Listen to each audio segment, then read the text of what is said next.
أعوذ بالله من الشيطان الرجيم بسم الله الرحمن الرحيم يا نساء النبي لستن كأحد من النساء إن اتقيتن فلا تخضعن بالقول فيطمع الذي في قلبه مرض وقلنا قولا معروفا۔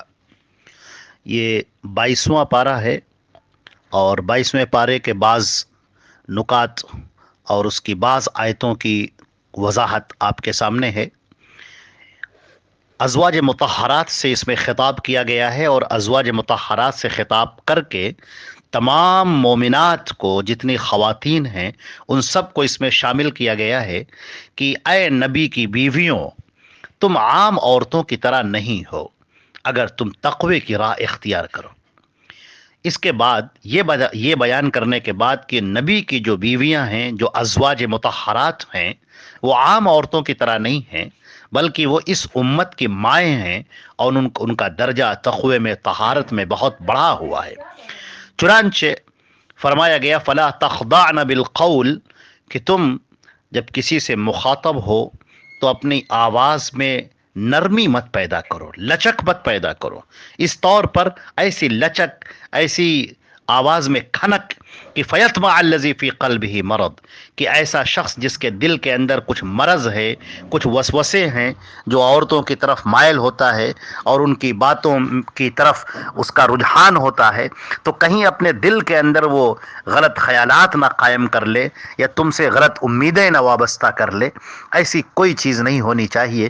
لہٰذا تم اجنبیوں سے جب تم گفتگو کر رہی ہو، نامحرموں سے جب تمہاری گفتگو ہو رہی ہو، تو آواز میں وہ لچک، وہ کھنک نہیں ہونی چاہیے، بلکہ وہ شیرینی نہیں ہونی چاہیے، بلکہ آواز میں تھوڑی سی سختی ہونی چاہیے۔ یہ ضرور ہے وَقُلْنَا قَوْلًا مَّعْرُوفًا، اور جو بھی بات کہو بہت اچھی بات کہو۔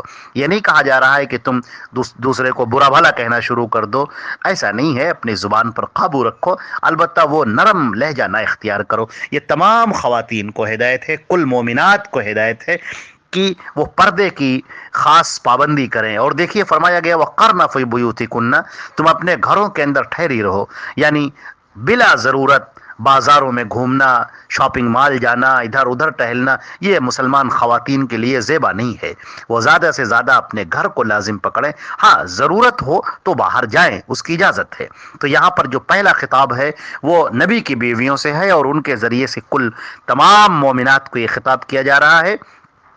وَلَا تَبَرَّجْنَ تَبَرَّجُ الْجَاهِلِيَّةِ الْأُولَىٰ، اور جیسے پہلے زمانے میں جو جاہلیت اولا تھی اس کی طرح جو بے پرواہ سب پھرا کرتی تھیں، اس طریقے سے تم مت پھرو۔ وَأَقِمْنَ الصَّلَاةَ، نماز کو قائم کرو، زکوٰۃ کی ادائیگی کرو، اللہ کی اور اس کے رسول کی اطاعت کرو۔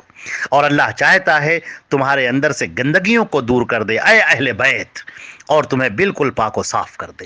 اس میں ایک بات تو بالکل واضح ہو گئی کہ ازواج مطہرات اہل بیت میں شامل ہیں، بہت سارے لوگ ان کو شامل نہیں کرتے ہیں، یہ بہت ہی بڑی غلطی ہے۔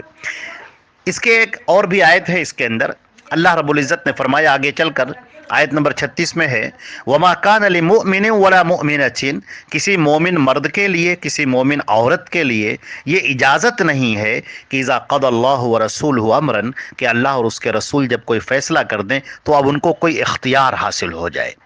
وَمَن يَعْصِ اللَّهَ وَرَسُولَهُ، اور جو بھی اللہ کے اور اس کے رسول کی نافرمانی کرے گا تو بہت دور کی سخت اور واضح گمراہی میں جا پڑا۔ لہذا اس بارے میں خاص خیال رکھنا چاہیے کہ نبی کی کہیں پر اللہ اور اس کے رسول کی اطاعت میں کوتاہی نہ ہو اور ان کے حکم کے ہم خلاف نہ جائیں۔